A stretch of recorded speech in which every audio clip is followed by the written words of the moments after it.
ठंड में अमीर और गरीब की रजाई। अरे भैया, ये कैसी कैसी रजाइयाँ दिखा रहे हो?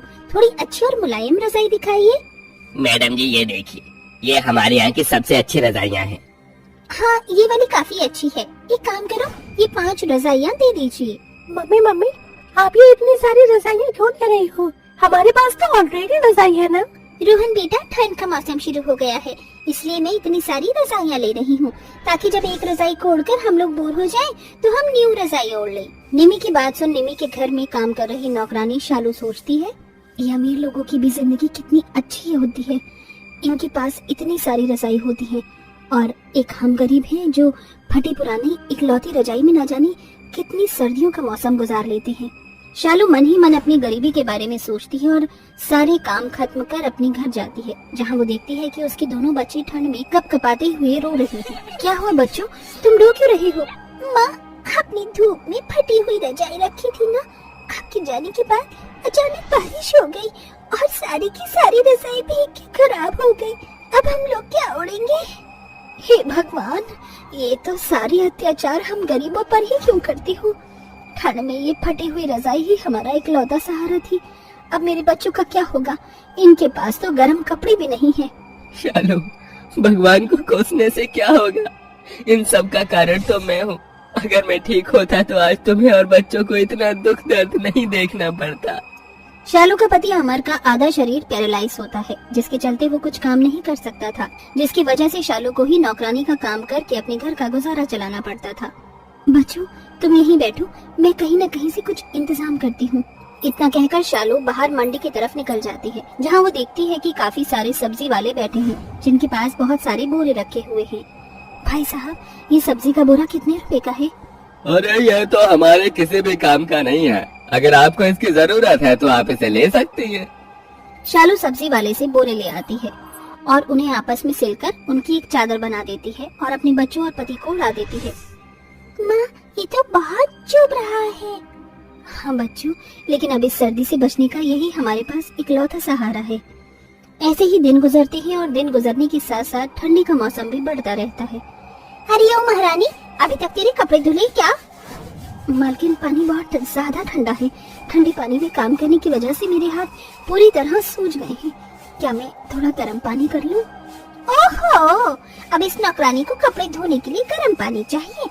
गीजर का जो बिल आएगा उसे कौन भरेगा? तेरा बाप। चुपचाप से ठंडे पानी में कपड़े धो। अगर ज्यादा चपर चपर की ना तो इस महीने की तनख्वाह तुझे अगले महीने दूंगी। अपनी मालकिन की बात सुन शालू डर जाती है और बेचारे शालू को अपने सूजे हुए हाथों के साथ ही ठंडे पानी में काम करना पड़ता है। जिसके बाद शालू जैसे ही अपने घर पहुंचती है तो देखती है कि उसके पति अमर की हालत बहुत ज्यादा खराब है। हे भगवान, अब मैं क्या करूं? इनका बदन तो बिल्कुल आग की तरह दब रहा है। इन्हें मैं अकेले छोड़कर कैसे जाऊंगी? और अगर काम पर नहीं गई तो मालकिन मेरी 2 दिन की तनख्वाह काट लेंगी। माँ, आप फिक्र मत करो, आपकी जगह मैं काम पर चली जाऊंगी। लेकिन बेटा, तू अभी बहुत छोटी है, तो काम कैसे करेगी? कोई बात नहीं माँ, मैं सब कर लूंगी। आपको देख देख कर मैं सब सीख गई हूँ। जिसके बाद अगले दिन कोमल अपनी माँ की जगह काम पर जाती है। एक इन नौकरों के बहाने खत्म नहीं होते हैं। तुझे पता है ना घर के क्या क्या काम होते हैं? अगर कोई भी चीज टूटी फूटी तो मुझसे बुरा कोई नहीं होगा। आप फिक्र मत करिए, माँ ने मुझे सब कुछ बता दिया है, आपका कुछ भी नुकसान नहीं होगा। इतना कहकर 6 साल की कोमल घर के सारे काम करने लगती है। तभी कोमल देखती है, प्रिया, ये वाली रजाई कितनी ज्यादा गर्म है ना। अब से मैं यही रजाई ओढ़ूंगा। इस रजाई में ये मूंगफली, गजक और लड्डू खाने में कितना ज्यादा मजा आ रहा है ना। हाँ भैया, और आपको पता है इस बार मम्मी मुझे क्रिसमस पर नए कपड़े भी दिलवाएंगी। अपनी उम्र के रोहन और प्रिया को देखकर कोमल का भी मन गजक, मूंगफली और लड्डू खाने का मन करता है और वो रोहन प्रिया के पास जाती है। सुनो, मुझे भी मूंगफली और लड्डू खाने को दो ना, मैंने सुबह से कुछ भी नहीं खाया है। छी, तुम कितनी गंदी हो, दूर जाओ। और तुम्हारी हिम्मत कैसी हुई हमारी रजाई को छूने की? क्या हुआ रोहन बेटा? माँ देखो ना, ये हमसे हमारे खाने की चीज मांग रही है और हमारी रजाई को भी छू रही है। तेरी इतनी हिम्मत कि तूने मेरे बच्चों की रजाई को छुआ? चल भाग यहाँ से, आई बड़ी मेरे बच्चों का खाने वाली। निमी और उसके बच्चों की बात सुनकर कोमल रोते हुए वहाँ से चली जाती है और घर आकर सारी बातें अपनी माँ को बताती है। माँ, मुझे भी नए कपड़े चाहिए और रजाई भी, ये बोरा बहुत चुभता है। बच्चों, मैं तुम्हारी हालत समझ सकती हूँ बच्चों, लेकिन तुम्हारी माँ के पास इतने पैसे नहीं हैं कि वो तुम्हें क्रिसमस पर नए कपड़े दिला सके। अपनी माँ को माफ कर देना मेरे बच्चों। इतना कहकर शालू अपने दोनों बच्चों को गले से लगा लेती है। बढ़ती ठंड की वजह से निम्मी और उसके बच्चों की तबीयत बहुत ज्यादा ही खराब हो जाती है, जिसके चलते वो सभी लोग बिस्तर पर पड़ जाते हैं। आछू, आछू। मालकिन, आप सभी लोग तो बहुत बीमार पड़ गए हैं। हमारे गांव में जब भी कोई बीमार पड़ता था तो हम उसे काढ़ा बनाकर पिलाते थे। मैं आप लोगों के लिए वो काढ़ा बनाकर लाती हूँ, उसे पीकर आप लोग जल्द से जल्द ठीक हो जाओगे।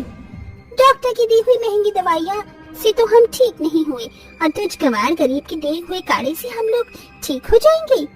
मालकिन, एक बार आप काढ़ा पीकर तो देखिए, देखना आप लोग 2 दिनों के अंदर ही बिल्कुल ठीक हो जाओगे।